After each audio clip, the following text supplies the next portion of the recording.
जय हिंद। तो चलिए आज क्या देखते हैं, पॉलिटी में आपको हम क्या बता रहे थे। तो पॉलिटी में आपको हम क्या बताए थे, सरकार के हम मतलब कितने प्रकार होते हैं उन सबके बारे में बता रहे थे। टाइप्स ऑफ गवर्नमेंट, तो आपको क्या क्या बता रहे थे गवर्नमेंट में। आपको हम बताए थे राजतंत्र। पहले क्या होता है राजतंत्र। क्या है राजतंत्र? क्या राजतंत्र भारत में है? नहीं, राजतंत्र भारत में नहीं है। राजतंत्र जो है वो सिर्फ किसका शासन होता है? राजाओं का शासन होता है देश के ऊपर। उसके बाद आपको बताए थे तानाशाही। क्या बताए थे? तानाशाही क्या है? जब कभी गवर्नमेंट के ऊपर क्या करते, सेना अपना कब्जा कर ले तो उसी को हम लोग क्या कहते हैं? तानाशाही कहते हैं। तो तानाशाही इस सबको हम बता दिए थे। एक होता है साम्यवाद। देखिए साम्यवाद क्या होता है कि साम्यवाद किसी एक पार्टी का शासन रहता है, उसे हम लोग साम्यवाद कहते हैं। जैसे आप चाइना वगैरह में देखे होंगे तो क्या साम्यवाद है। चौथा आता है लोकतंत्र या फिर इसे को कहते हैं प्रजातंत्र। लोकतंत्र या फिर प्रजातंत्र कहते हैं। तो हम लोग जो आते हैं वो किस में आते हैं? लोकतंत्र में आते हैं। लोकतंत्र में या फिर प्रजातंत्र में। लोकतंत्र जो होता है वो दो प्रकार होता है। एक होता है प्रत्यक्ष लोकतंत्र और प्रत्यक्ष लोकतंत्र। एक होता है प्रत्यक्ष लोकतंत्र, प्रत्यक्ष लोक डायरेक्ट डेमोक्रेसी। एक होता है अप्रत्यक्ष लोकतंत्र, इनडायरेक्ट डेमोक्रेसी। तो हम प्रत्यक्ष लोकतंत्र में कौन आते हैं? जो प्रत्यक्ष लोकतंत्र में वो लोग आते हैं जो बहुत लोकतंत्र जिससे बहुत परिपक्व है और वहाँ की जनता बहुत सारी पढ़ी लिखी सारी जनता और जनसंख्या बहुत ही कम है। तो वहाँ पर प्रत्यक्ष लोकतंत्र में क्या होता है कि आप वहाँ की जनता खुद क्या बनती है, कानून बनाती है कि हमारे हिसाब से क्या होना चाहिए। लेकिन जहाँ पर सोचिए जहाँ पर बहुत कम पढ़े लिखे हैं और वहाँ पर जनसंख्या बहुत ज़्यादा है तो अलग अलग विचारधारा आएंगे, तो उसमें से बहुत दिक्कत हो जाएगा कानून बनाने के लिए। तो हम लोग प्रत्यक्ष में नहीं बल्कि अप्रत्यक्ष लोकतंत्र में आते हैं।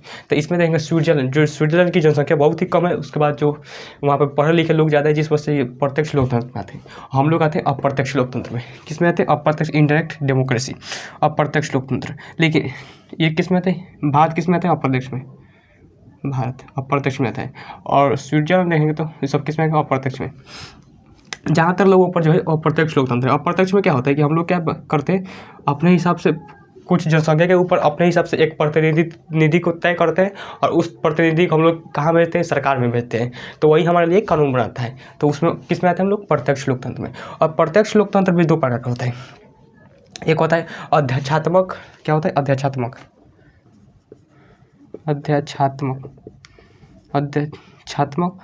और एक होता है संसदीय। तो एक क्या होता है? अध्यात्मक होता है, एक होता है संसदीय। तो देखिए अध्यात्मक में क्या होता है, इसमें क्या होता है कि राष्ट्राध्यक्ष प्लस शासनाध्यक्ष एक साथ होता है। एक ही लोग होते हैं। कौन होता है? राष्ट्राध्यक्ष, देश के राष्ट्राध्यक्ष और शासनाध्यक्ष ये दोनों एक ही होते हैं। क्या होते हैं? एक होते हैं। लेकिन संसदीय में ऐसा नहीं होता है। संसदीय में राष्ट्राध्यक्ष अलग होता है, राष्ट्राध्यक्ष अलग होता है और शासनाध्यक्ष अलग होता है।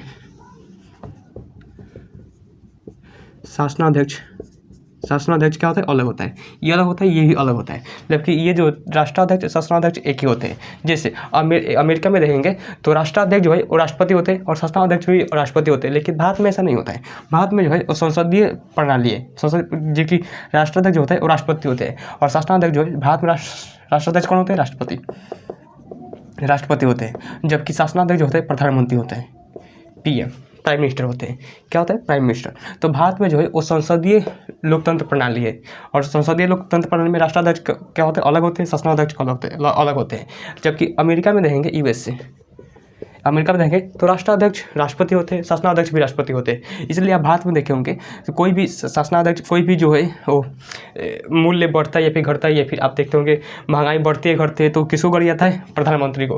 राष्ट्रपति को सुने होंगे नहीं, लेकिन वहीं अगर अमेरिका में देखेंगे तो कुछ ही हो तो राष्ट्रपति बढ़ जाते हैं, कुछ हो तो राष्ट्रपति बढ़िया जाता है। तो यही होता है।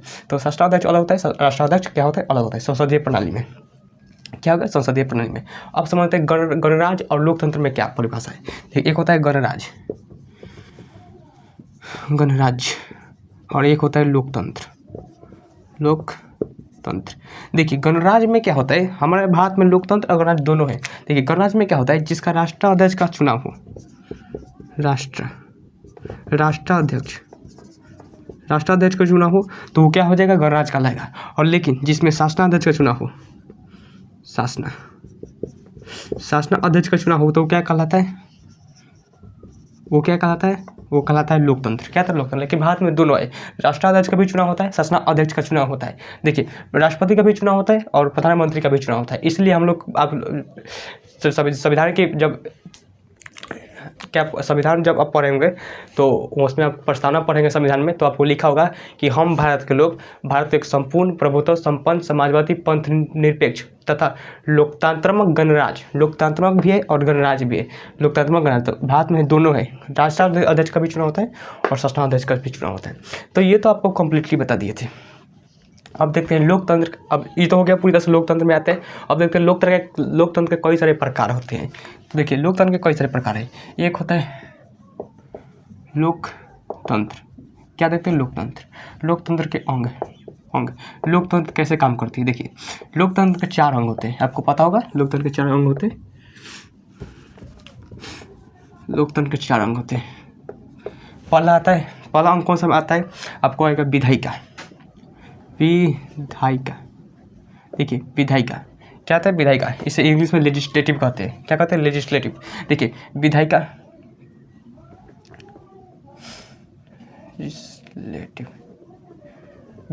क्या कहते हैं, विधायिका। देखिए विधायिका का काम क्या होता है, विधायिका का काम क्या है, विधायिका का काम है कानून को बनाना। कहते हैं कानून भारत में कैसे, मतलब जहाँ पर जिस देश में अगर लोकतंत्र है तो वहाँ पर कैसे कानून बनाए जाएंगे, कौन सा कानून ठीक रहेगा, तो वो कौन काम करता है, विधायिका में क्या बनाता है, कानून बनाना कौन बनाता है। ये कानून बनाते कौन है, तो आपको हम बताए हुए हैं कि कानून आपको हम प्रत्यक्ष लोकतंत्र में क्या होता है कि डायरेक्ट जनता कानून बनाती है। लेकिन अप्रत्यक्ष लोकतंत्र हमारे यहाँ है, तो अप्रत्यक्ष में आपको बताए हुए हैं कि कानून जो होते हैं वो हम लोग एक प्रतिनिधि को चुनते हैं। कई जनसंख्या के ऊपर हम लोग एक प्रतिनिधि को खड़ा करते हैं और वही प्रतिनिधि हमारे लिए कानून बनाता है। तो उससे हम लोग अगर देखेंगे तो संसद कानून बनाती है। संसद में कौन होता है, पार्लियामेंट। संसद में कौन बनता है, MP, मेंबर ऑफ पार्लियामेंट। और जो राज्य लेवल में कानून बनता है वो विधानमंडल।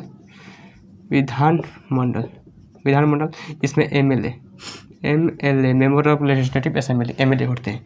तो ये हमारे लिए क्या बनाते हैं, कानून बनाते हैं। अब ये तो कानून बना दिए, लेकिन और ये कानून बना दिए और कानून लागू करने का अधिकार किसके पास है, तो वो है कार्यपालिका के पास।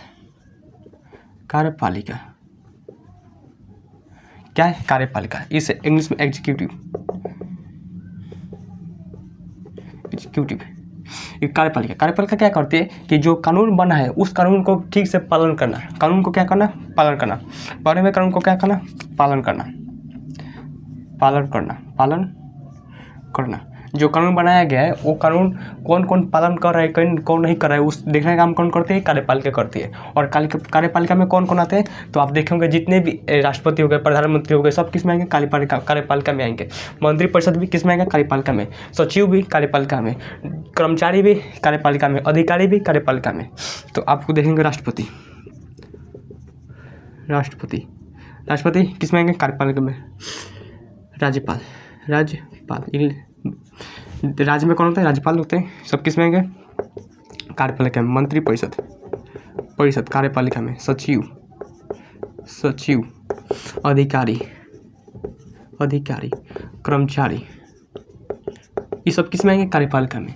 ये सब जब कार्यपालिका में आएंगे तो लेकिन अब ये कौन डिसाइड करता है कि कौन कानून को पालन कर रहा है, नहीं कर रहा है। और जो कानून को पालन नहीं करेगा तो कार्यपालिका उठाकर कहाँ भेज देती है, न्यायपालिका में। तो तीसरा स्तंभ आता है न्यायपालिका।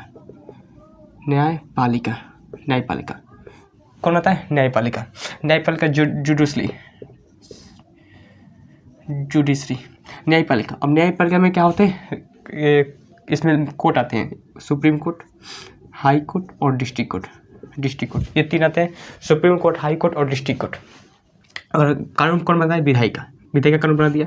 और ये लोग कानून बना दिए, जो कानून बनाए वो सेम टू सेम जो मेंबर ऑफ पार्लियामेंट, जो MP सदस्य बनकर कानून बनाए हैं उस पर भी वही कानून लागू होगा जो लोग ये बनाएंगे। तो ये कानून बना दिए और कानून पालन करने का अधिकार किसके पास है, कार्यपालिका के पास। और कार्यपालिका क्या करती है, कानून को पालन करवाती है। अगर आप पालन नहीं करते हैं कानून को तो आपको कहाँ भेजेगी, आपको दंड देकर कहाँ भेजेगी, सुप्रीम कोर्ट, न्यायपालिका में भेजेगी। और न्यायपालिका अगर आप क्या करते हैं, सजा सुनाती है अगर आप कानून का पालन नहीं करते हैं। तो न्यायपालिका में कौन आ जाएगा, सुप्रीम कोर्ट, हाई कोर्ट और डिस्ट्रिक्ट कोर्ट। अब चौथा स्तंभ है मीडिया। लेकिन लोगों का कहना है कि अब चौथा स्थान मीडिया नहीं, शिक्षा रहेगा। क्या रहेगा? शिक्षा रहेगा, ये लोगों का कहना है। और ये बहुत जल्दी होगा भाई। कैसे होगा? देखिए, मीडिया लोकतंत्र का चौथा स्थान है मीडिया। क्या है? मीडिया। देखिए, मीडिया जो है अब उटपटांग चीज़ दिखा रही है। बताइए, 180 नंबर पर मीडिया से 159वें नंबर पर आ चुके भारत की मीडिया। 180 में से सोचिए कितना रैंक पर है। अब इससे कहीं उम्मीद रहेंगे। बताइए, मीडिया का मतलब तो हौस नौस हो चुका है। अब के जनरेशन में रहेंगे तो देखिएगा, आप देखिएगा अभी कहाँ चले, महाकुंभ चल रहा है। तो महाकुंभ में ये दिखाना चाहिए कि आपको क्या वहाँ पर पूजा पाठ, श्रद्धालु कैसे आते हैं, कैसे पूजा पाठ किया जाता है, या फिर जो वहाँ के ये किस लिए महत्व है, कैसे शुरू हुआ महाकुंभ का, तो ये सब दिखाना चाहिए। तो वहाँ पर बाबा ढाबा का दिखा रहा है, IIT वाला बाबा, ऊपर से एक जो कौन सा एगो, अरे विश्व सुंदरी उसको कह रहे हैं सब, मोनालिसा। बताइए, मोनालिसा की आँख दिखा रहा है। बताइए, अब इससे मीडिया से क्या ही उम्मीद रखनी चाहिए, रखिएगा। बताइए, तो लोकतंत्र का चौथा स्तंभ क्या होने जा रहा है? शिक्षा। क्या होगा? शिक्षा। ये जो बहुत जल्द होगा भी, ये शिक्षा। तो ये क्या है? लोकतंत्र के अंग है। क्या है? लोकतंत्र के अंग। तो इसके बाद में देख लेंगे। तो आज के लिए यही तक रहने देते। तब तक मिलते किसी नेक्स्ट क्लास में। तब तक के लिए जय हिंद।